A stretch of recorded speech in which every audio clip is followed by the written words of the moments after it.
Are you ready? Stand by.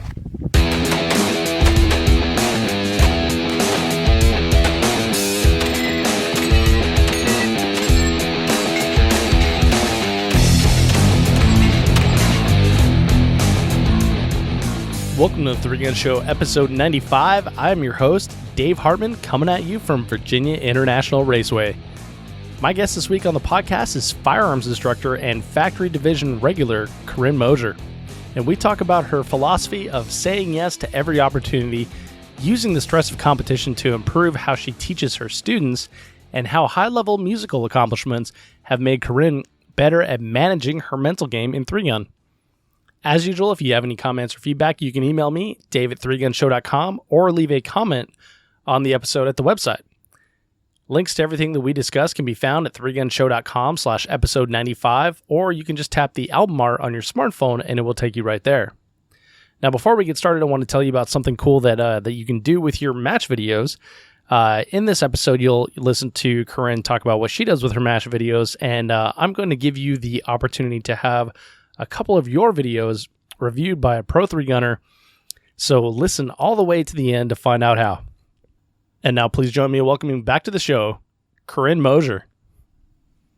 Corinne, welcome to the 3-Gun Show. Hey, thanks for having me, Dave. Well, I'm happy to have you. So you were on the show before, so welcome back, first of all. You're on episode 39 with Rick Birdsall and Keith Garcia last year at the 3-Gun Nation Nationals, which was kind of fun, and it was a different type of format than we normally do. And I've gotten a lot of calls from people like, hey, you need to have her back on so we can learn more about Corinne. So here we are. Okay, well, I guess they're going to learn something. Well, and then a couple of weeks ago, you and I got to spend some time together. We went hunting with a bunch of boys here in Omaha, and then shot some sporting clays, which I'm not very good at sporting clays. Have you ever shot sporting clays up until that point? I have done, let's see, there's trap and then there's skeet. And I think skeet is where you kind of go around in the dome and you have the different positions, and then the houses, the high house, low house. That's skeet, right? Yeah. Okay, I've done that a couple times and it was just awful. I mean, it's just a complete reverse of what I've trained to do, which is watch the front sight and, with a pistol. So all of a sudden the moving target that starts off fast and then goes slow, and having to lead it and all of that was just, I'm horrible at it. Horrible. So every time in 3-gun where they've got flying clays, the ones that just a popper kind of throws up or off to the side, you can kind of find that ictus where it stops in the midair and hangs and you can catch it. But if it's continually moving, those have always been my weakness. So yeah, shoot and trap, that was something that after a while you're like, okay, I'm not going to hit them all. Let me just learn how I can do this. And I know that's what we were doing kind of, is you and me and Jason were out and we're just like, okay, I'm just trying to get the hang of at different angles and speeds, like what's the lead and how am I even going to be doing this? So I think I got a little bit serious about it, but it was, I think, yeah, my darker side came out. I think. I'm not proud of it. I think I realized that when we were at like there was the area that was kind of like mimicking a goose blind, and I was like trying to tease you, starting to mess with you, and you just kind of did the silent, like, I'm focused, this is my game face sort of thing. I was like, oh, okay, I guess I'll save that one. Oh, man. Yeah. Well, the hard part for me, like in not shooting, throwing birds for, a bunch of years, is remembering that you have to shoot where it's not at because you're leading it, right? So for the first couple of rounds, we were shooting with Dave Staskowitz, Nate Staskowitz, and Lance Dingler. And Lance just happened to mention, he's like, where are you aiming? And then that, like, light bulb in my head, it's like, oh yeah, you're supposed to lead these little things. Yeah, aim where it's not. It's hard. And I don't ever do that in any other, shooting format that I do or any discipline. So that's something that I was grateful for the chance to realize that I need to spend more time doing that. And then, once I got over the seriousness, it was just a lot of fun. So that was just a blast. That whole weekend was so much fun. Going bird hunting for the first time, and on top of that, with dogs, that was one of the coolest things I've ever done, and I cannot believe I've waited so long to do it. And then the next day we had that match put on by Jacob and Lance and Nate, and that was just, I had a lot of fun. That was, with that group, it was easy just to kind of to be there for fun, and that whole weekend was very memorable. Yeah, it was a great time, and to give the audience a little bit of background, so they at the end of the season, I guess the 3-gun season, they have about 4 matches at the Eastern Nebraska Practical Shooters Club. They throw like a bigger 3-gun match than they normally would, a little bit more elaborate. And Jacob and Lance and Nate, decided that they would reach out to their sponsors and put together a little bit of a prize table for guys that don't ordinarily travel to matches and see that type of prize table. So knowing that this match was going to be on Sunday, Jason Hintz, who's also been on the show, put together an outing on a Saturday, and he invited you and me and then the Benelli boys to go out and shoot birds, and then we got to shoot sporting clays as well. And of course, then there was some golf cart shenanigans thrown in there as well. Hey, I was set up. That was a horrible golf cart, and that was pretty funny. Well, we only lost like an entire case of shells, and I didn't manage to go overboard once, so I called it a success. Well, I know that you managed to make sure it was my shells that went overboard. It wasn't my shells, that's for sure. Oh, yeah, I know. It was mine. I mean, that was so ridiculous. You guys just hanging on for dear life, and I'm like, a little blonde chick driving off-roading in a golf cart. That was funny. Exactly. So, yeah, that type of weekend was really, like you said, a lot of fun, because it was cool to do like some bonding off the range where there's not necessarily like the pressure of feeling like you gotta just keep focus and do like the stage prep and the walkthroughs and stuff like that. You could actually just chat and learn a little bit about each other, which was kind of cool. So I learned that Nate is terrified of spiders. Yeah. Space. We're walking through this field, and the grass or weeds or whatever is in this field is, I mean, sometimes above my head. And every about 5 minutes or so, Nate goes, "Huh, a spider!" And I turn around, and he's like, looking down and like freaking out because there's a spider. And then I learned, because this is my first time walking the field, hunting birds, that you can actually, and this will make sense, I guess if you've never hunted before birds, but you can, we're all walking down in a line. So I'm thinking, okay, we've got a 180. I'm not going to break the 180. Muzzle, up, and don't shoot at the bird until it goes above the dogs and all of that. And then so we flush out this bird, and it goes up, and then I hear it go behind me. So I kind of just I'm facing forward. I'm like, it's behind me. I can't turn around. And all of a sudden, next to me, Nate swings his shotgun around, pointing in the air, but is then shooting behind us. And I did one of those moments where I was like, all I saw was him turning around with a shotgun. And I'm like, Nate, you can do that? And he's like, yeah, you can do that. So that was, Nate's afraid of spiders, and you don't want to be in front of Nate when he turns a shotgun on. Yeah, those spiders were huge, though. So in Nate's defense, I was kind of avoiding them myself. But yeah, I just didn't look down. Well, they were like eye height for you. Well, yes, actually. So one thing I would also mention is that you don't want to stand next to Nate or Lance when you're walking down a line through a field of birds, because you're never going to get one yourself.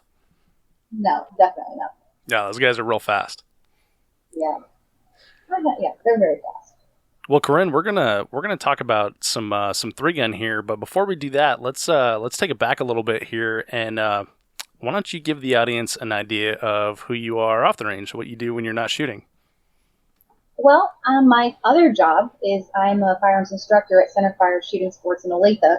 I started with them in 2012 when they were converting the family business they were in a steel company or sheet metal, and they had this warehouse. They decided to do something different, so they gutted it out and made it a range. And I've been with them ever since 2012. And I've got a family. Mike, my husband, is a police officer in our city. I've got a 9-year-old daughter who's a black belt in Taekwondo. So between instructing and family and traveling all over the country for matches, I keep myself pretty busy. Yeah, that does sound way busy. I kind of feel like I'm not doing enough right now. No way. So when did the firearms instructing for you start? You said 2012. Is that when you got into shooting, or have you always been a shooter? Did you grow up around No, guns? no, even though both my parents are Marines, I never even saw a gun until I was 18. I never fired a handgun until I was until 2010, 2011, and it was because my husband wanted me to get my concealed carry license. And he was really pushing me to do that, and I was like, well, okay, I guess. So he first needed to take me to the range, which he did, and he taught me how to shoot. He did a very good job. So 2011 was the first time that I really started going to a shooting range and learning how to shoot. I took my concealed carry class. I got the crap scared out of me because of all this information I felt I didn't have that I needed.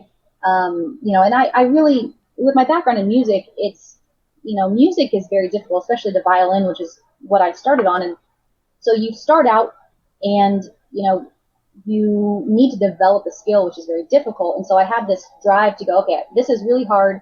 I want to get better at it. So I started after 2011 really getting into classes and taking as many classes as I could.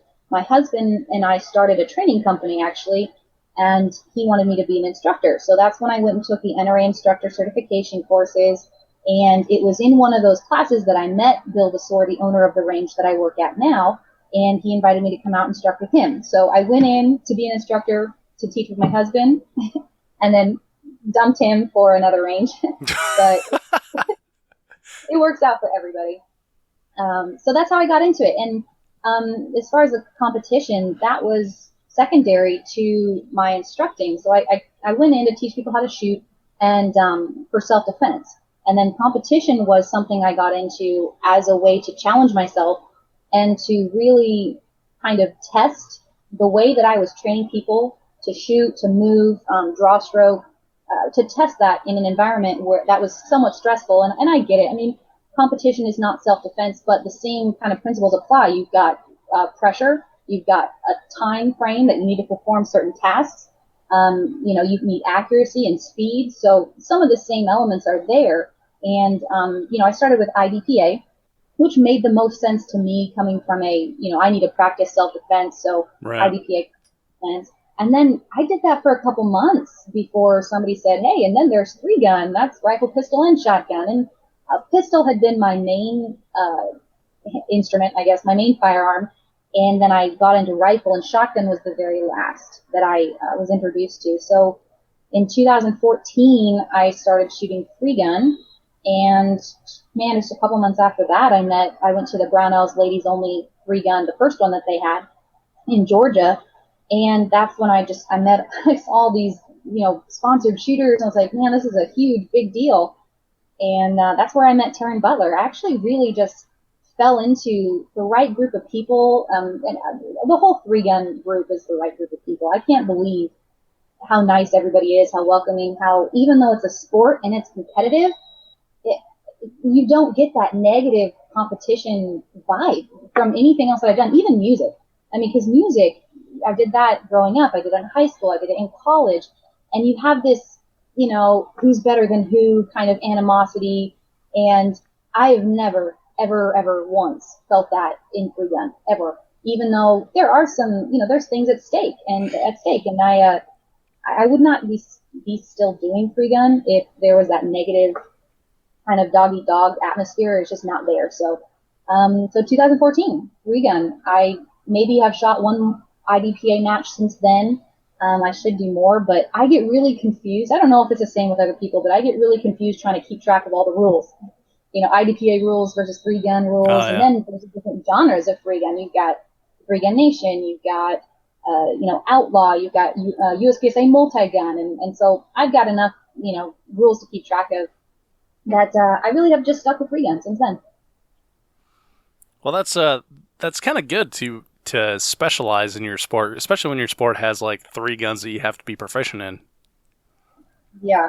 And all different types of techniques with each one. I mean, like the shotgun we were just talking, you have stationary targets, you have moving targets, you have plays, you have distance, you have up close, you have speed, you have accuracy, you have buckshot, slugs, and birdshot.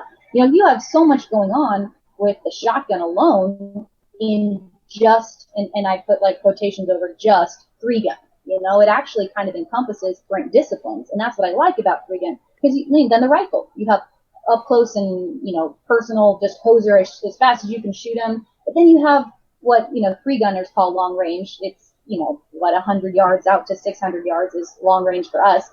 But, and then there's all different kinds of techniques and disciplines actually in the three gun sport itself, that there's always something to be working on and something to be learning. Yeah, that's for sure. So do you find then that the stuff that you've learned in three gun and the things that you've worked on have helped you to be a better instructor in your professional life? Undoubtedly, absolutely. I mean, you have accuracy, you have marksmanship, and you have handling, and you have movement. And so even if I'm just teaching a basic, let's just say basic handgun class, what I'm teaching the students to do is the same thing that I would do under the clock, at a competition where there's something on the line. How do I load my gun? Well, this is how I load it. How do I unload it? That's how I load it. If there's a malfunction, this is how I clear it. And it doesn't matter if you're just doing it for fun in a well-lit indoor shooting range every Saturday, or if you're doing it for competition, or if you're doing it to save your life. The techniques is the same. It's all based on efficiency, effectiveness, and safety. So it absolutely. I mean, I've tested it in competition. I teach it in the classroom, and if something doesn't work in competition or doesn't, there's a better or a new way to do it, then I don't close myself off to that opportunity or that possibility. But absolutely, absolutely, instructing or competing has made me a better instructor. Do you encourage your students to get involved in the competition shooting sports? They tend to suggest it themselves because, they take the courses that we offer. There's a progression of skill development, and then they say, okay, and now what? Okay, I've done this and that, and now what? That's what people want. They want to be able to keep on advancing, and that, I don't know, you've probably found this too, that kind of naturally leads to competition. So, okay, you can stand still at a range and you can shoot the paper, you get the bullseye every time, you can move, you can handle your gun well, you can draw. And so how do you put it all together and do something with it? Well, let's do competition, so it kind of naturally leads to competition every time. Yeah, and I definitely agree with you there. I've found that a lot myself. And one thing that I've found as well is that the AR-15 is like a good gateway to three gun. It seems like once you have an AR-15 and you're done, shooting at paper targets and bump fire and mag dumps and stuff like that, you're like, okay, now what? And the natural progression is to seek out some sort of competition where you're shooting more complex target presentations and larger arrays and things like that. And three gun fits that bill perfectly. Yeah, I would agree. Yeah. So, a lot of people just kind of, I don't know. So they just kind of see where you're at and they don't realize, the work that it took to get there or all the time that goes on behind the scenes. Can you give us an idea of what your journey was like from that first Brownells Lady 3-gun to where you're at today, and maybe some of the stuff that you've worked on along the way? Yeah, what I've tried to do is combine my personal practices with matches, shooting as many matches as possible. When you go to a match, you come with what you know. And after the end of the match, by the end of the match, you've got a checklist going. Okay, one side is things that I did well. The other side is, okay, things that I need to work on for the next time. So, what I've tried to do for the last couple of years is, number one, shoot as many matches as I can. Constantly have that checklist going with, okay, this went well. This is what I need to work on. Go home and throughout the week, work on those little things so that I can put the puzzle pieces back together and have them fit a little bit better. And that, to me, has been, at least in the beginning, in the first year and a half, it can be frustrating because you feel like you're doing so much work and for very little gains. You're improving very slightly every single time, and then you feel like you have a setback. Oh, well, this didn't go well. Well, but every single time you're learning something. So I think a lot of it has to do with the mental training that you do. It's not just the physical. It's not just the skills that you're developing, but you also have to develop the mindset to not get disheartened when things aren't going your way. 3-gun for me got really disheartening when I didn't feel like I was improving as fast as as I felt I should because of all the effort I was putting in. But slowly over time, those things come together. So, for me, what it's been is travel, meet people, shoot as much as I can. I try to shoot on my calendar. I've got a match every single weekend, which includes two what I would call local matches, some being actually local to me, about 20 minutes, and some being 4 hours away. Local club matches to trying to do at least one major match a month. So that's the goal, and it typically works out close to that way. Some months are packed a lot heavier than that. For instance, April of this year was insane for me. I was traveling to Florida, Georgia, Las Vegas in 1 month, and then I took a class on the fourth weekend. I took a class from Instructor Zero in Wichita. So, and then some months you're just doing local matches. But my mindset for the longest time, and it still is when I go to shoot a match, I'm not thinking, okay, this is it. This is the culmination of everything I've worked for, and everything needs to go perfectly this time. I show up and I go, okay, it's time to practice free gun. This is, I learned to do free gun by doing free gun. So a lot of people that come out to the range and they watch, and people are so welcoming at matches. You'll see the people that are standing behind the shooters kind of just watching, and they're spectators, and you naturally kind of walk up and start talking to them. They're like, oh, I've been thinking about getting into free gun for a while, and I just thought I'd come out and watch. And the competitor's response is usually, well, why didn't you bring your stuff? Go get your stuff. Come on, you'll learn it by doing it. So, yeah, I mean, shooting as much as I can, personal practices at home, which is basically the skill development, putting it all together in the match, keeping that mental checklist, which number one, the most important thing that you can do after you shoot a stage, in my opinion, is tell yourself what went right. Because no matter what went wrong, you have to believe there were more positive things than negative things. Otherwise, if you don't think of that immediately, the positive things were this, and this, you've mentally kind of damaged yourself and into how you're going to perform the next stage or how you're going to go forward and improve. So yeah, and a lot of that is not dissimilar to music. I've been used to having to perform a skill, which at first was the violin. Ever since I was 8 years old, I've been playing the violin. And then I have so many memories of this concert or this performance or this recital, and the progression of your mental game, and as your skills develop, the mental game is absolutely the most important thing, because you can physically be able to play the sonata. You remember it, but if you've psyched yourself out in the beginning, or if you're feeling down about yourself, it's going to affect your performance overall. So positive mental game throughout the whole time, and along with skill development. And that's a very long answer to a very short question. No, that's fantastic. I love how you tied the mental game into your previous experience with music. A lot of times it's something that we think about, in sports, but there is, a certain aspect in every part of your life, especially when you consider music a performance. Yeah. Oh, sorry. Oh, I thought you just stopped. Okay. No, absolutely. Well, yes, there's a certain aspect that's the same. Yes. It's funny how nerves can affect you physically. Your adrenaline dump and what that does to you. And it's always the fine motor skills that go, as you know. Well, for a violinist, that's a problem. Yeah, no kidding. Because your fingers are going to be affected if you're cold. Your bow's going to start skipping across the strings. It's going to sound awful, and you cannot put your heart into it. So you have to find this kind of peaceful area where you live, where you trust your skills, and you just stick to your mental plan. You block everything else out. And my mom used to tell me, just fake it till you make it.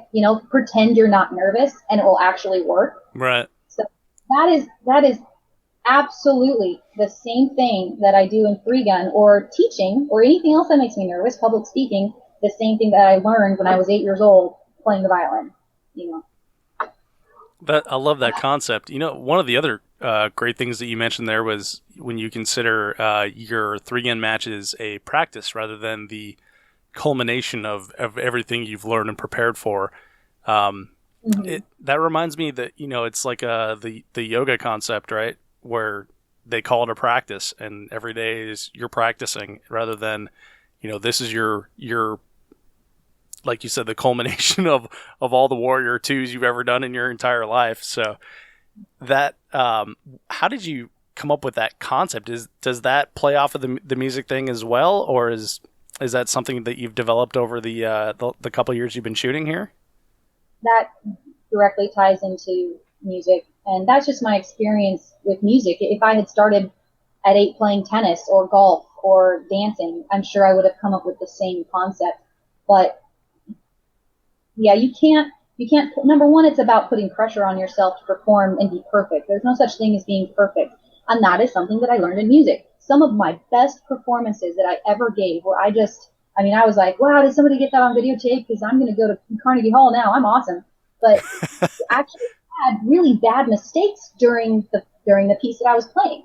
But the idea that what I found, and it's trial and error, and it's doing it over and over and over, and with time and experiences that you learn that you can recover as long as you don't let the mistakes get to you.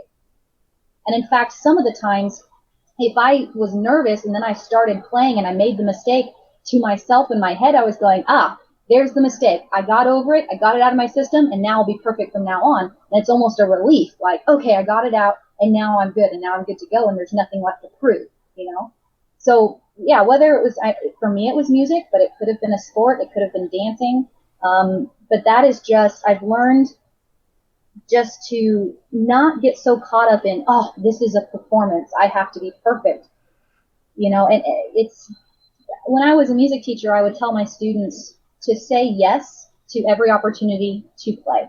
Say yes to every opportunity to play in church, if that's what they were asked to do, every recital, every wedding reception, everything. Because every experience is a good experience. There's no such thing as a negative experience. As long as you learn something from it. I have learned more from my negative, experiences when things didn't go right than when things went right in the end. So just say yes to everything, and that's why I've been shooting as much as I possibly could with this competition since 2014. Just shoot. You want to go shoot a local free gun match? Yeah. You want to go shoot USPSA? Yeah. You want to travel across the country and do this big match? Yeah. And sometimes it's a disheartening experience. Sometimes it's a humbling experience. Sometimes things don't go right, like malfunctions, or I forget things, or I have a total mental slip up. But that only makes me more experienced, and that's only a positive thing. That is such a positive outlook for your game. I totally dig that. I think a lot of times people get wrapped up in what they did wrong, or over preparing for a certain match, and then like there's going to be no other matches after that or something like that. So I like that idea of constantly learning and keeping the experiences as learning experiences rather than throwing them in the negative bag. Yeah, you have to have a long-term perspective. For instance, just this month, yeah, it's still September, right? Yeah, for a little bit. Yeah, it was Generation 3 gun, and I shot personally the worst match I've shot since probably 2014, sometime in there. I mean, it was, for me, I did everything wrong. I couldn't hit the broadside of a barn. Something was wrong. And after it was all over and we shot the last stage, which was the worst. Let's put it this way. It was a long range rifle stage put on, by the guys from Lead Farm. And, as I go up to get my score sheet, one of the guys kind of looks down, shakes his head and goes, "Corinne, that was really rough." Oh, wow. And I was like, yeah, it was really, really bad. But after it was all done, I didn't leave the range. I actually drove to stage 1 where people were shooting across the lake, and I just kind of sat and I watched for about an hour and a half. I talked to Dylan Easley for a little bit, and I was like, I got to get in my head, number one, the positive things that I did, and number 2, what did I learn? And I know it's a cliche, but there's this saying that says, I never lose, I either win or I learn. That's how you have to do it, or otherwise you're not going to enjoy what you do anymore, and you're never going to grow. You're gonna dig yourself in this pit of blaming yourself for things or just negativity. And number one, you're not going to be fun to be around anymore, including around yourself, and you're not going to be able to grow. So it's all about growing. So even after this horrible experience on my part where I don't know what was wrong with me. I expect better for myself. I am better than that. I wasn't upset or mad. I was just thinking, what can I do? What happened? What can I change? And you have to be positive, or else, I can't live like that. I can't live in the opposite.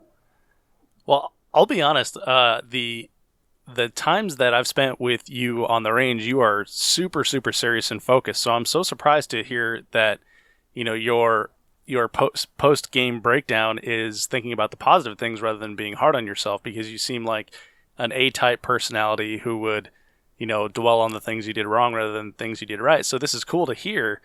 So what in your analysis then, as you're sitting there staring at stage one, did you decide that, you did good or you need to do better next time of your Generation 3 performance?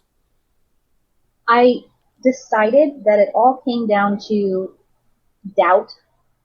I had doubts with lots of different things. One of them being the fact that the style of the match was a natural terrain match. Mm-hmm. And I had, which I like, but I actually haven't shot one of those. Most of mine have been Bay style matches, like Three Gun Nation, for a long time. And I didn't realize that was going to affect my endurance. It was going to affect, how you shoot the targets. A lot of them are going to be then on the move. So doubts on the terrain, doubts with the actual targets, because we were having some difficulty with the shotgun targets not falling.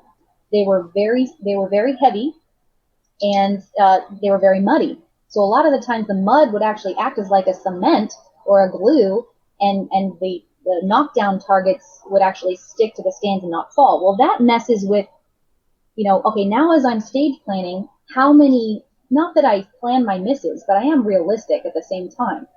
How many shots am I going to load in the beginning, and then how many is that going to allow me to end up with? And if I miss this, when do I reload? So that's doubt upon question mark, which doubts really hurt your mental game.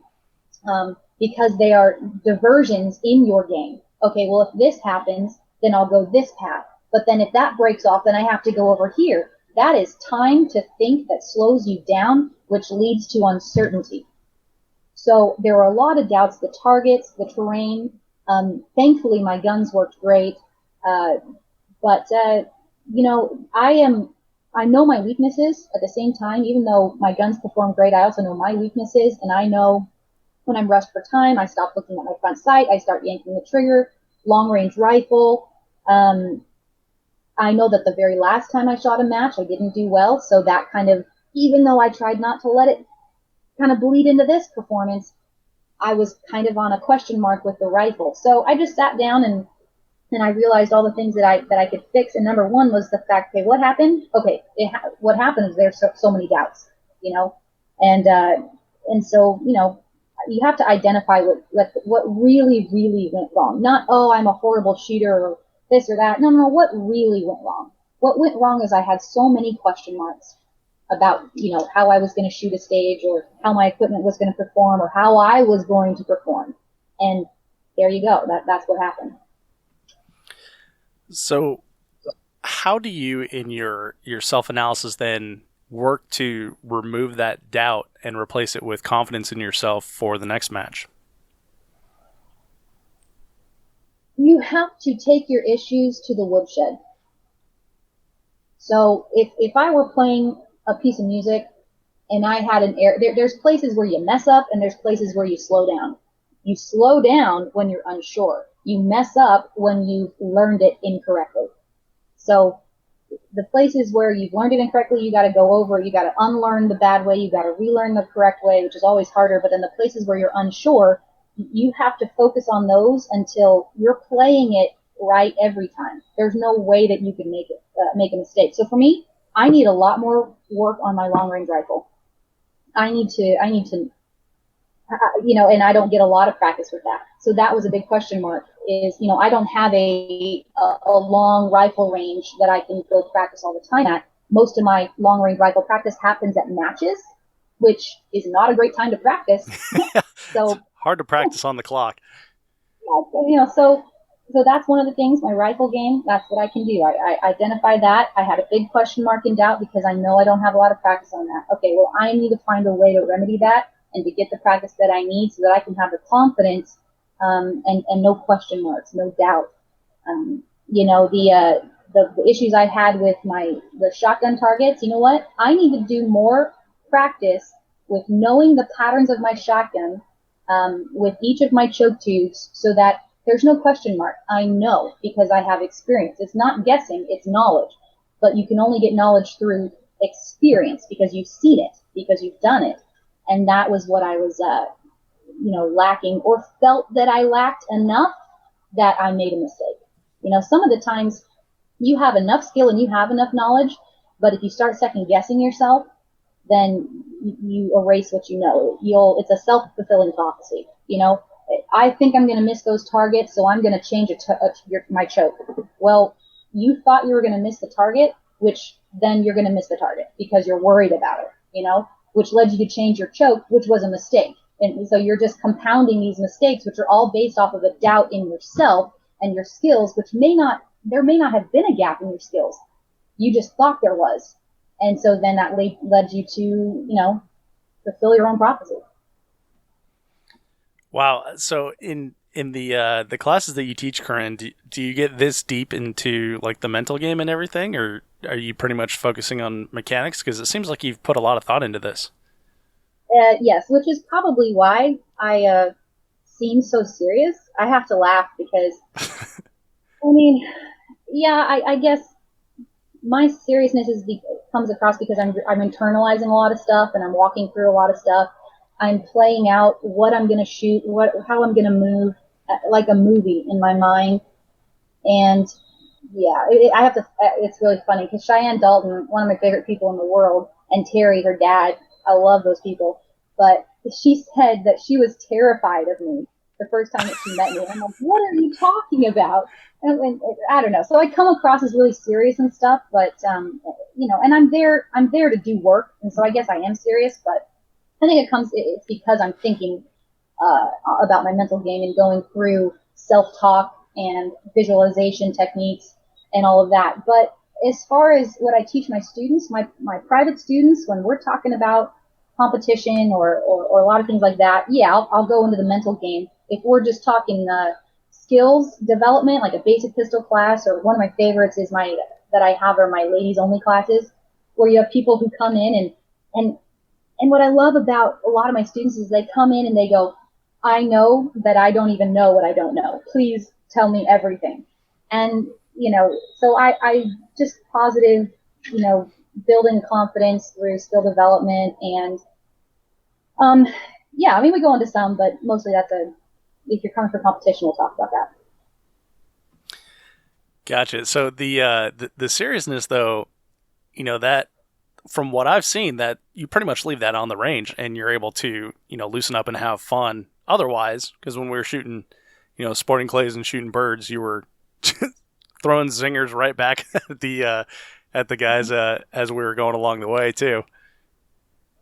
Well, yeah, I think kind of like I said at Gen 3 gun, I didn't leave the range until I had worked out mentally what had happened.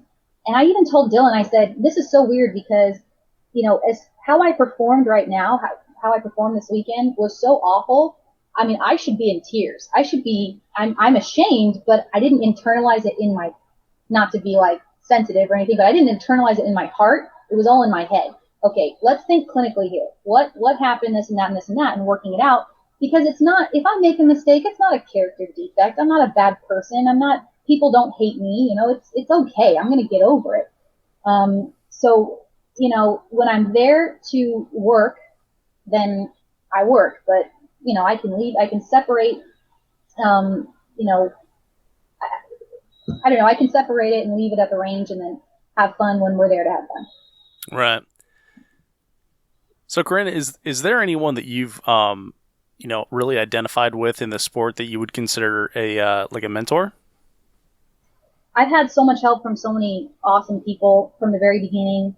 The very first three gunner that I met was Deanna Huffstedler, and I think that what she showed me is that we're there for fun and how wonderful the people of three gun can be. Taryn Butler has given me a lot of help. Dylan Easley was a local to me in my area. So when I went to some of my first matches, he was like, listen, this is the game. These are the rules. Here's how you do this. Okay, you did that good, but in the future, let's try this. And so I'd have to credit Dylan Easley a lot, teaching me what I know about how to play the sport, honestly. Don't tell him. I hope he's not listening because he's going to get a big head. But Could it get much bigger? I don't know. But no, we love Dylan. Yeah. But my coach is Rick Staples, and he was the one that taught me everything that I know about handling a firearm and my mindset towards firearms and self-defense, which then I took into competition. So I'd say Rick Staples, 38-year law enforcement veteran in my city. He actually taught the police academy that my husband went to and trained. He was a trainer at the range I was at for several years before he retired. So Rick Staples, Dylan Easley, everybody at every match that I've ever squatted with, there's always something to learn that I've learned from them. So yeah, everybody, including you, Dave. Really? What did you learn from me? How to shoot that. How to shoot what? Yeah. Oh, okay, I gotcha. Well, glad to help. That's one of the coolest things about this sport is the people that are, just a level ahead of you, or the people that are experts in your field, or even the people that are considered your peers. You can always learn something from. I find it interesting that when shooting with guys like Tim Yackley and Nate Staskowitz, that I'm following them around, and it's like those guys can't even buy beer yet. So, but they're helping me so much with my stage planning and breakdown and everything. Yeah, that's one of the things I've tried to do is you should always squad with people who are better than you, always, because then you'll continue. You can watch them and you can learn from them. Absolutely. So that was another really great thing about the Eastern Nebraska Practical Shooters match that we went to. Squad with the Nelligan, a lot of it is I'm watching how they break down a stage and how they plan to shoot it. And a lot of that's personal. It's based off of, okay, my strengths and weaknesses, so I'm going to play to my strengths and how they put that together. So I always love to squad with people who are way, way better than me. Yeah, I'm a big fan of doing the same, and because I've got the podcast here, I've been very fortunate to have that opportunity so much this year. And one thing I've found is that there's 1,000 different ways to do everything. Just like you said, with people will play to their strengths and everything, but watching the top shooters chat with each other back and forth and do the this is how I see it, how do you see it, and kind of figuring out that killer stage plan is invaluable in my opinion. It's one of the better things about the sport is that you're able to interact directly with the top level people in the sport, no matter what level you're at yourself. I mean, within the first year and a half, like went to a match, I was squatted with Lena Michalek, I was squatted with Jerry. It was like, oh my gosh, these are the gods of the shooting industry, and I get to squat with them and shoot with them. That's really cool. But as far as the stage planning thing, that's something, there might be such a thing as the perfect way to shoot a stage. Every stage might have the perfect plan, but I've found that that's not nearly as important. Finding that perfect plan is not nearly as important as coming up with a plan that's perfect for you and then committing wholeheartedly to it and shooting it exactly the way that you imagined it in your head. And that can sometimes even beat out what the perfect plan is. Or if you try to shoot the perfect plan because you took somebody else's advice, which was based off of how they were going to shoot it because they have different strengths than you, and you try to shoot their plan because you think it's the best because they're a better shooter than you. For me personally, that's completely, backfired for me completely. It's so much more important to find the plan that's going to be perfect for you and just commit to it. Yeah, that's a good point. So on that topic of stage planning, let's explore that a little bit. So what does your stage planning look like? Just say like for a major match where you're allowed to walk through the day before, what do you do like when you first get on the range, and then take us through all the way up until the buzzer goes off? So I do like to walk the stages ahead of time if I can. I'll show up the day ahead of time and, take several hours to walk the stages. And the first thing that I do is I get the stage description in my hand, and then I will count the targets and I will find the targets. And I will make sure that I'm not leaving any targets behind. I didn't used to do it that way, and then that's how I've missed a bunch of targets or walked past them, or there was a hidden one that I never even included in my stage plan. No. So I first make sure that I know where all the targets are, and then I kind of, depending on what gun you start with or where they're staged or if you have options, kind of just walk through what is going to be the most logical to me. So I don't know. A big one for me is I don't just walk through the stage without knowing anything about it. I find the numbers first. How many targets? Where are there for pistol, rifle, shotgun? And then kind of what the not forced layout is, but sometimes there's a progression and it kind of is obvious. You start with this gun, you walk over here, then you dump that gun and pick that gun up, and find the straight lines with movement. And there's so much that I could learn and that I need to learn about stage planning and movement and shooting, but I try to find the straight lines of movement and how many targets the most amount of targets I can hit from the least amount of places where I'm going to have to stand still. Obviously, if I'm going to be moving, that's where I want to do my reloading. But that's how I'd say I approach it. Numbers, find them. If there's any forced places where I have to stand still and I know I have to stand still, how much work can I get done during that time I can't be moving? And then when I'm moving, how much work can get done while I'm moving? So then once you've spent those few hours walking the stages and you've got your pretty good stage plan down, what do you do the night before a match to continue that progression of the stage plan? I hang on to what I learned that day, but I don't have it set in stone. I'm not thinking about it in my sleep. Once I've run through it several times and I've left that stage and gone on to the next stage, I have enough of a good memory to be able to then go back to that stage and within 2 minutes be right back where I was when I left the day before. But I don't harp on it too much during that night, because sometimes you go to the actual match the next day and things have changed.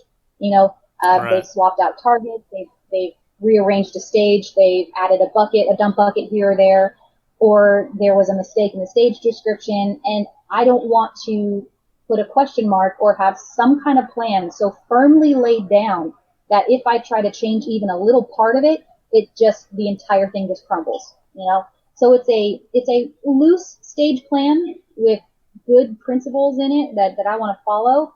But if it has to change, it's not going to just throw me, for a loop so far that now I have those question marks. I got you. That's smart. So then are you the type of person that will make notes on, like, say, a paper copy of the stage description, or will you, videotape your walkthrough, or do you just kind of commit that to memory and then go about your day? For base stages, it's mostly just memory. But for Gen 3 gun, because it was a natural terrain and there was a lot of, trees and hidden targets and things to remember, I did kind of draw pictures on the stage plan. And actually, I did my own pictures, because sometimes, like the stage book that they give you, the targets are actually positioned differently or a different shape, or there's more or less on this side or that side. So I drew my own pictures for the Gen 3 gun match. I definitely did. But most of the time, it's just a memorization thing. If there are two stages that are very similar, then I'll make sure that I draw pictures or take pictures. But base stages, mostly memory, natural terrain. If it's like a hike through a forest, I might draw a picture. Yeah. Draw the little tree that you have to look behind to see the other knockdown and stuff like that. Yeah, exactly. Draw the two trees. Don't forget this guy. And yeah, absolutely. It's kind of funny. Some of the stage plan or not stage plans, stage descriptions that I've seen. You look at like the picture, and it looks like it was like the original Nintendo. Like everything is flat, and the targets are all just kind of in a a spread. And then you get to the stage, and it's like, well, no, this is like 3-dimensional. There's 100 yards of movement here, and this target's off to the left, and it looks like it's forward here. So they can be like super, super different from what you see in the stage description. Right, exactly. So, I mean, if they put out the stage descriptions or pictures online ahead of time, I mean, I might print those out to take them, but it's so that I can have paper to take notes on, because you're absolutely right. Exactly. You'll just have a piece of paper that has like 12 targets on it, and then you get to the match and realize, oh man, there's distances here, there's a rock here, there's a tree here, and so that's why I try to keep that loose, open mind about how I'm going to shoot it or what the stage is going to look like. Because I used to do that in the beginning. I would print off the descriptions, I would memorize this and that, but honestly, it doesn't mean a thing until you're there, and then it really doesn't mean a thing until you're actually about to shoot it, because the walkthrough day and the day you shoot, things could have changed. So I try not to get too rigid and this is my plan and this is how I'm going to shoot it. I have a good idea, and then I'm open to have to make changes if I have to, but only based off of what happens when I get there, not based off of, oh, well, somebody said this is a better way to shoot it. Oh, okay. Okay. So then do you also like range targets? For rifle, I do. Yeah. But for the factory division that I shoot, I'm not ranging the target so that I can, I know that this dash, I've got to go 2 dashes down for the 300. I've got, it's really just a mental image of my hold, and I try to memorize that. Gotcha. Okay. So then, the night before, you're kind of clearing your head, get some good sleep. I would imagine when you wake up in the morning and get prepared to go to the range, then what's the progression there? I love my sleep, so yeah, I make sure I get a lot of sleep. I very jealous of my sleep. It's one of the best luxuries you can have. Nice. So I get a good night's sleep. I wake up, I get a good breakfast, and that's actually one of the things that I remember Dylan telling me is like how you eat the day before, the day of, during the match. Bringing plenty of snacks, not eating a huge meal while you're at the match, but instead having. I basically eat a protein snack and something every hour. I'm lunch mouth. I eat all the time. So, good breakfast. I like to be early for everything. So I'll make sure that I'm there, at least an hour before I have to shoot. I'll get my head right. I'll walk around. I'll get used to the temperature. I'll make sure that I have plenty of time in case I forgot something. I think having to rush and being rushed, it gets in your head. It messes. And I've been there. I've been there with shooting. I've been there with music. You forget your music. You forget your stand. There was one time. This is so off topic. But that's how we do it here. To get to a concert at UMKC that I was playing at, and I pulled up. I parked. I was late. I was basically late. And I had to run inside. I grabbed my violin and the bow out of the case, and I ran to the stage door because everybody was already on stage. We're just about to start. And I go to grab the stage door, and because I was in a rush, everything bad happens when you're rushed. I mean, speed kills. My bow got laced in between the door handles, and I pulled the door open and snapped my bow in half. Oh my God. As I'm opening the stage door to run onto the stage, I snapped my bow in half. Okay, so, that's just, take it as a metaphor if you want to, but that's what happens when you're rushed. You can rarely give your best performance if you are rushing for some reason or another. So I like to be in control of the things that I can be in control of. And one of the things is time. You can be in control of time if you prepare ahead of time. So I make sure I show up at the range on time. I have doubles and triples of all of my gear, enough for me and an army if we needed to fight our way home. I mean, enough ammo, enough gear. And so, that's one of the reasons why I drive everywhere when I can, because then I'm in control of everything. I don't have to ship my ammo. I don't have to worry about my guns on the plane. I'm in control. So So yeah, lots of time, lots of ammo, lots of gear, lots of guns, and then I show up with plenty of time to rewalk the stages I'm about to shoot, to get my head right, to get the plan, and yeah, then I shoot it. Did I go off on too much of a tangent? Was Oh, that no, the no, answer? no. I love that. And the story of you snapping your bow, like, puts it into perfect perspective, I also hate being rushed, but I also hate waking up early, so I'm kind of at a catch-22 on that one, so, for the morning stages at least. But I've experienced where I was rushed and completely forgot a magazine on a stage when it was a pistol magazine, and ended up with multiple failure to engages. So I've Mm-hmm. definitely been there, and the planning and the prep beforehand sure makes a difference. So one of my Marine buddies likes to say, prior planning prevents piss poor performance. He told me that years ago, and it's just kind of stuck ever since. And I've found that with 3-gun, the planning is huge, no matter where you're at. Where you're talking like stage planning, or you're talking about traveling for a match, like you said, planning is huge. The planning is absolutely huge. And of all the things that you need to plan for, like what you just said, the travel, the time, the sleep, the ammo, the guns, the stage planning, actually how you're going to shoot it. And then there's the preparation for you practicing for the match. Yes, you have to practice for the match, but once you're there, you're done practicing, So what's super important are the other things that you need to prepare for to give yourself time so that you're not rushed, you don't have question marks. And I feel like maybe one of the reasons why I've been so serious, I guess, is that as I know that my skill development and I will only get better with time. So in order to give myself as much of an edge or as I could, I made sure I was over prepared with the other things I could control, with making sure that I wasn't going to miss a target because I had so much time to stage plan. I knew everything there was to know about the stage I was shooting. I knew everything about my guns. I knew everything about my ammo, what's on me on my belt. Because, I mean, you said you forgot like extra magazines. That happens so often because you shoot a stage, then you go to the next stage, and your belt configuration is completely different. You need to take equipment off, you need to put equipment on, you're shooting different guns, you're staging guns different places. And so one of the things that I always do when I finish shooting a stage, I've shot it, I get my guns, I grab my magazines that are on the ground, I go back to my cart, and I reload my magazines. This is the decompression time.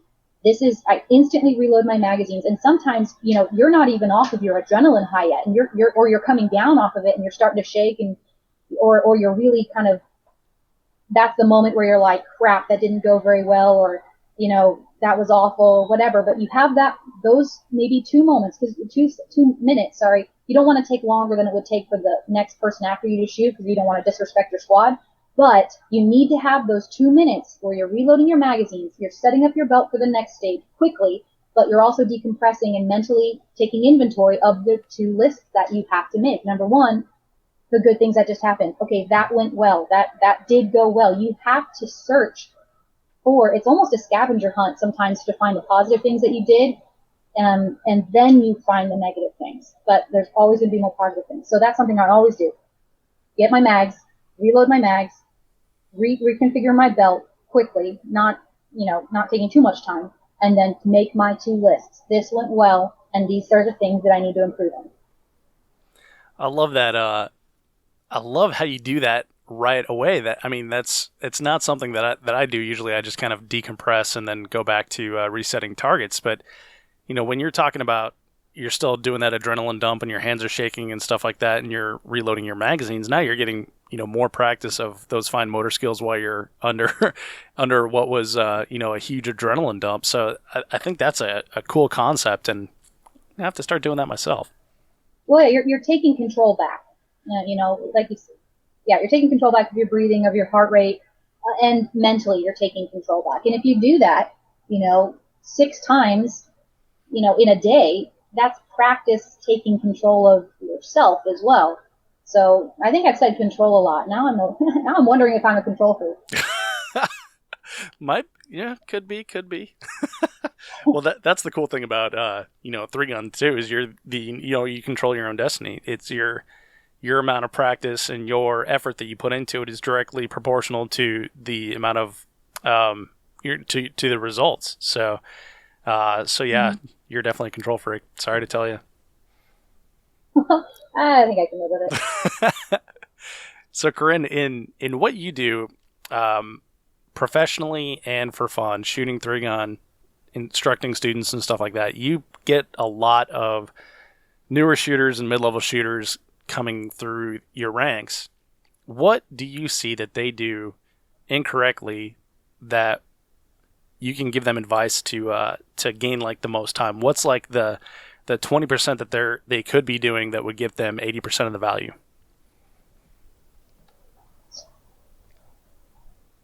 I think it all comes down to efficient and effective gun handling and being able to combine what should be, so I'm going to say simple, it's not easy, but what simple handling procedures with other things like walking at the same time.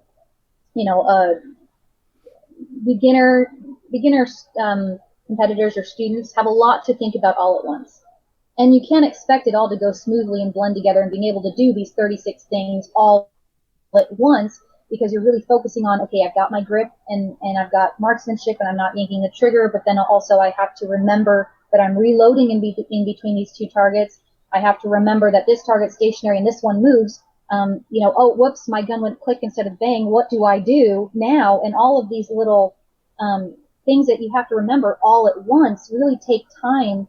And so what you don't want to have to do is waste time with the fundamentals, waste time on things that, that are basically to music, they're the C major scales. The scales. You have to know your scales before you can perform the concerto.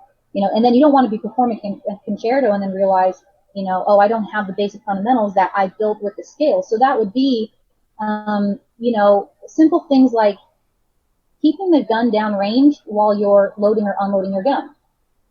That not only for safety, but I'm keeping my gun in between me and the target. The gun has never left the target. So if I'm putting a magazine in or taking a magazine out, and then how do I do that? If I'm running the slide incorrectly and I cause a malfunction, I cause a jam, that's time. That's not being efficient.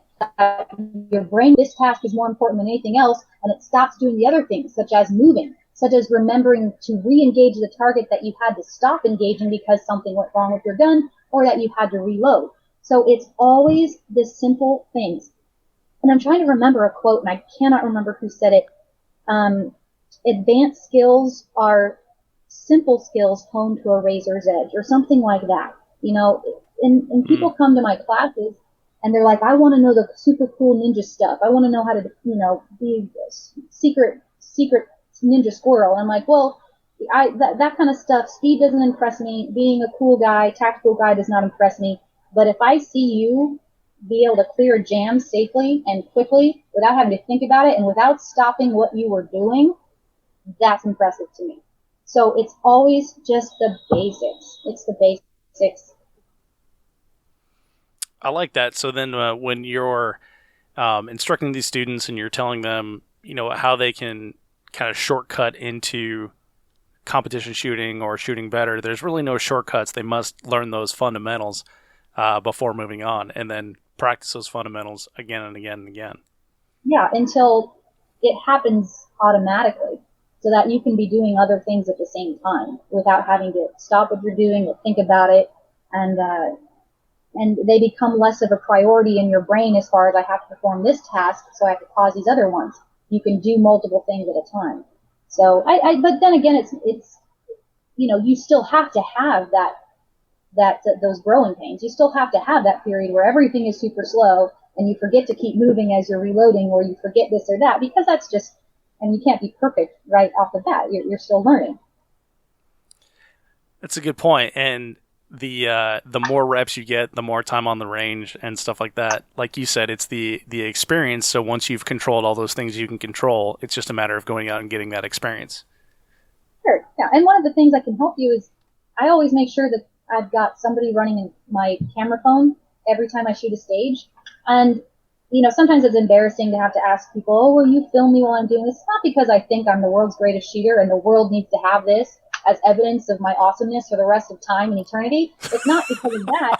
It's I want to be able to review that video later and go, okay, because I have video from last weekend and I have video from 2 years ago. And I can put those videos side by side and go, okay, number one, positive things. What's going on that's good? Well, my movement's a lot better. I'm actually shooting a lot faster, but that's because I'm acquiring my sights faster. I've got a good stance. I've got good transitions to targets. My confidence is causing me to move swifter because my thinking process is a lot faster because it's a well-oiled machine. I've done it so many times. I've worked out the kinks. And one of the best things that you can do when you're starting or even continuing is to video yourself and review it. But it's kind of like the playback for football or any other sport. What can I do? Where am I losing time? When I did have that thing that went wrong that I didn't plan on, how did I react? And now how can I, do better or learn how to overcome when things don't go well or things don't go my way or something bad happens, like a malfunction, like a jam, like something like that, for the future. Yeah, and the key is to get the best cameraman on the range too. And I know you did that at the Eastern Nebraska Practical Shooters because I was able to take some good film. Just saying. Yes. It's always long time to who you give your camera to. I'll tell you that. You get some funny videos. But. Yeah, I've gotten some funny things back too, and definitely not for public consumption, but. Well, I can't post that video now. Yeah, exactly. Careful who you give your camera to. Also, one of the things that I've noticed as well is you may have a discussion with your cameraman, right? So the clear thing is like don't zoom in on the long range target. I want to see what I'm doing, not where the target is, because we're not going to see bullet impact or anything like that, and it doesn't matter if I'm not in the shot, so you can see my mechanics. Like I want to know what I'm doing so I can fix what I'm doing or doing incorrectly or do more of what I'm doing correctly rather than, watching clays explode. So if you can get us both in the shot, that's cool, but definitely the shooter needs to be in the shot. Oh, shooter needs to be in the shot for sure. And I think if you can get the shooter and the targets in the shot, that's a good one too, because then they can go back and go, I know I had a couple makeup shots on these pistol targets, but which ones were the makeup shots? And then you can discover your patterns. I have the tendency to miss the last shot in an array. Why is that? Oh, well, that's because I've already sprinted to the next target array in my brain, and my eyes have already left the target before I've, completed my trigger press because I'm in a hurry to move on to the next one. So by looking at how you're engaging or not engaging targets, you can learn about your tendencies and discover your patterns and fix them.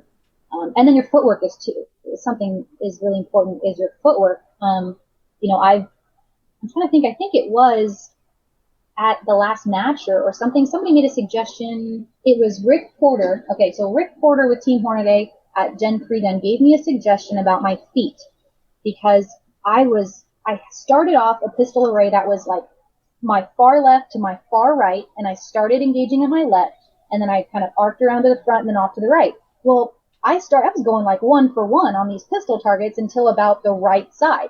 So I was like, go, go, go, go, go. All these are going great. And then all of a sudden I started missing. And I could not hit the broad side of a barn. And to me, it was strange because to me, nothing had changed in my sight picture. And I'm doing my self-talk. Okay, sights on, trigger press, slow, slow. And I couldn't hit anything. So there all of a sudden was a huge doubt in my mind, like, what's going on? This is like every single one of my nightmares. But when he talked to me afterwards, he said, what happened was your feet placement. Okay, you had positioned your feet to point at your first target and not your last target. So I had been, as I was left to right, I was winding myself up. And that was torquing everything and putting strain and stress on me. And then that's why towards the end of the array, I couldn't hit anything.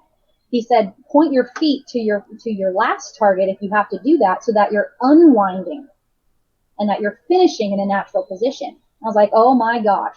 So, I mean, that was just a couple weekends ago. And so now when I watch video, I like to be able to see where my feet are, see if I remember to do it, or if it made a difference, if it's speeding things up, if it's helping me.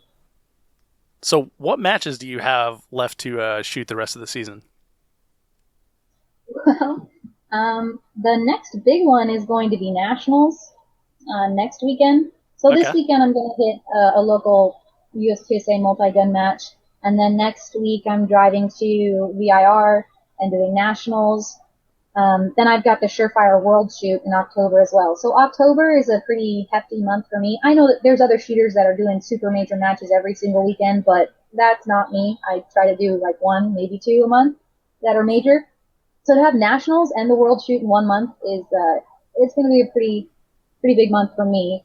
So that's a lot of driving as well, because that's going to be Virginia and Vegas. I think the World Shoot's in Vegas. Yeah, those are two opposite ends of the country pretty much. So the that's a lot of mileage in between. Yeah. Thank goodness for books on my phone. Yeah, no kidding. Well, Corinne, I'm going to be at Three Gun Nation Nationals as well, so I will see you there. But give the audience an idea of a couple things that you're going to be working on to make sure that you're prepared for that match.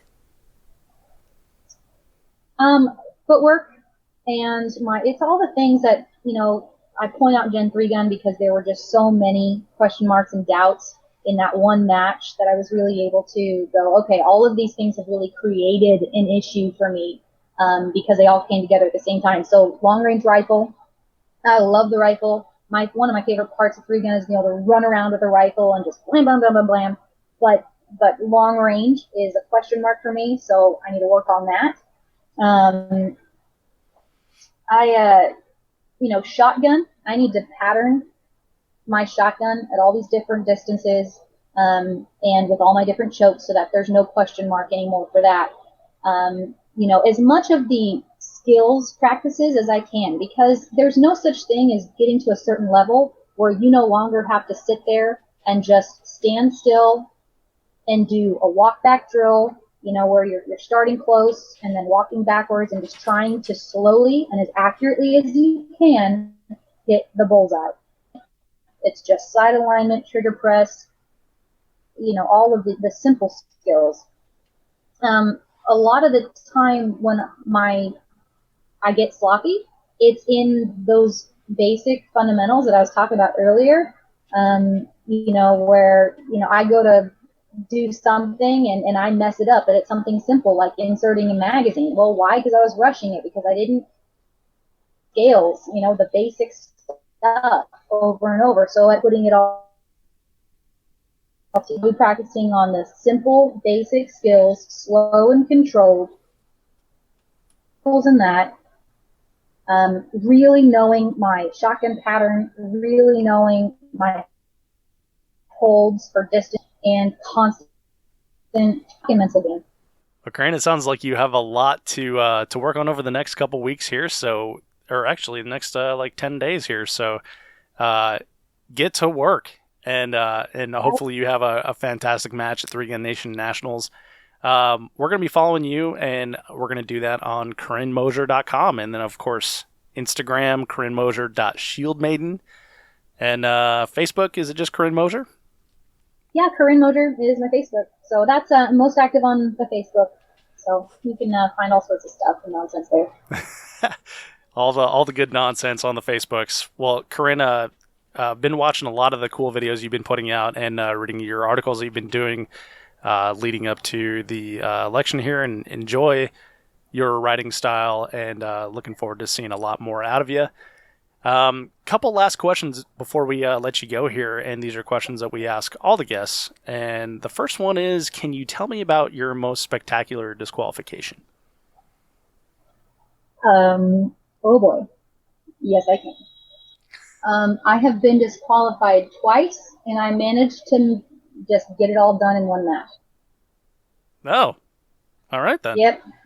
So last August or so, I was at USSA, and it was when Brian Corey was still doing the 3 gun matches there. And it was really muddy. I think I was the second one to shoot a certain stage, and I went just full blast running as fast as I could, and tried to dump the shotgun into a barrel while running and slipping in the mud at the same time. So I went down really hard. Muzzle broke the 180 slightly, and I was like, yeah, okay, disqualified. So I went and talked to Brian. I was like, hey, this is what happened. I'm disqualified.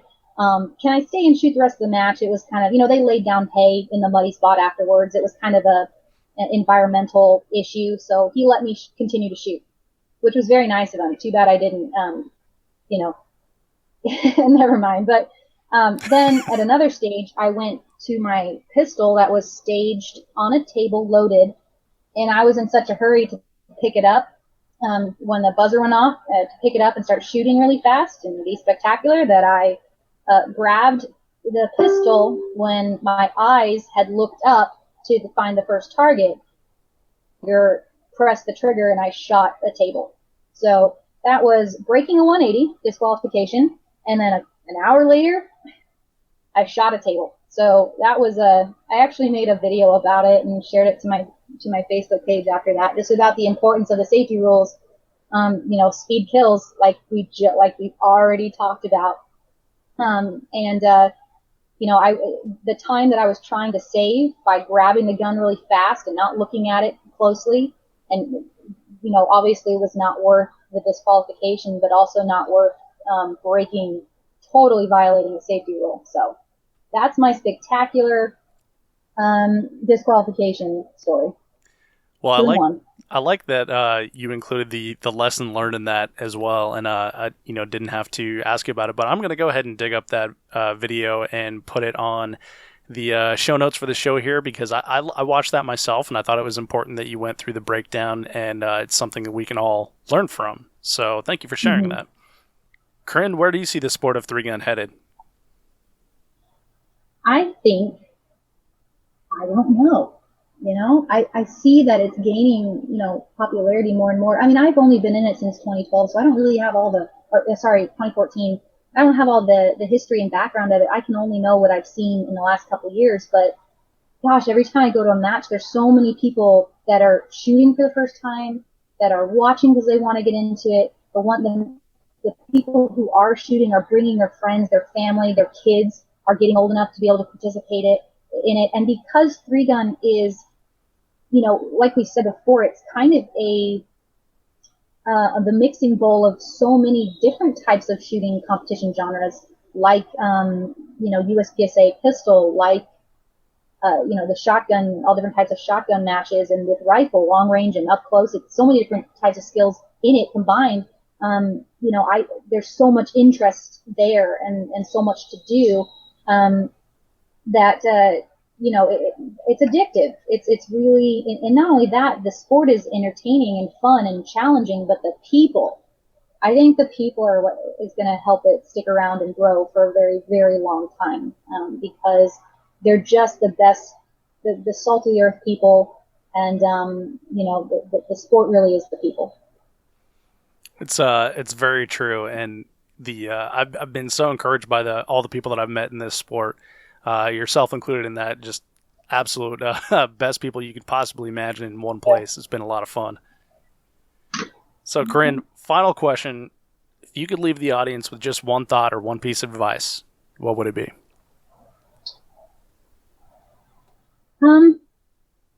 Be positive. We are not as skilled and as wonderful as we want to be today or tomorrow or next year, but we have unlimited potential for growth as long as we don't stop our potential in our head. It all starts with what you think. So think, good things about yourself, about your performances, and then just be clinical about the things that didn't go well, because every problem has a solution. And if it has a solution, it's not a problem, it's an opportunity for growth. That is an awesome final thought. I love it. And unlimited potential for growth. I love that thought. So, Corinne, this has been a lot of fun getting to know you over the last few weeks here, and then sharing this conversation with our audience. I appreciate you, and I thank you so much for being on the Three Gun Show.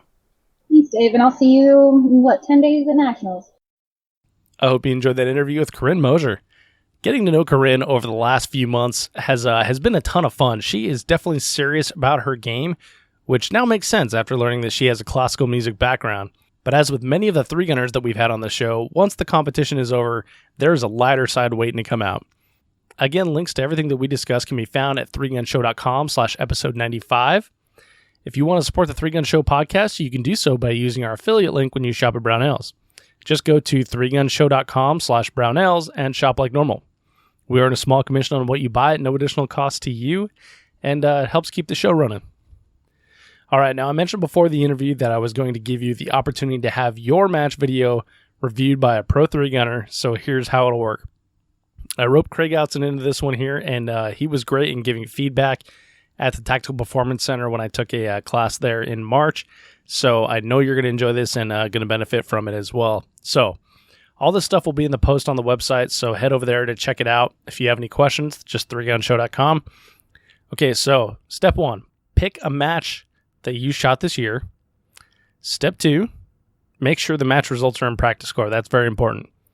Step 3, submit YouTube links to 2 videos from that match of you shooting. One that you consider your best stage and one that you consider your worst stage. Okay? And then email those 2 links to dave@3gunshow.com with a subject line, match vid. And then step 5, just keep listening to the 3-Gun Show. If you like the 3-Gun Show, please tell a friend about the podcast. If you see new shooters at your local match, tell them too.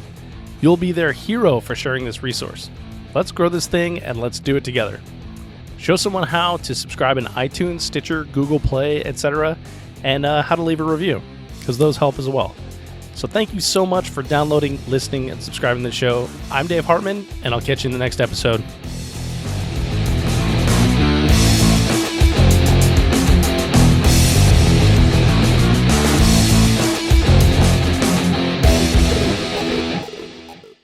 If you are finished, unload, show clear.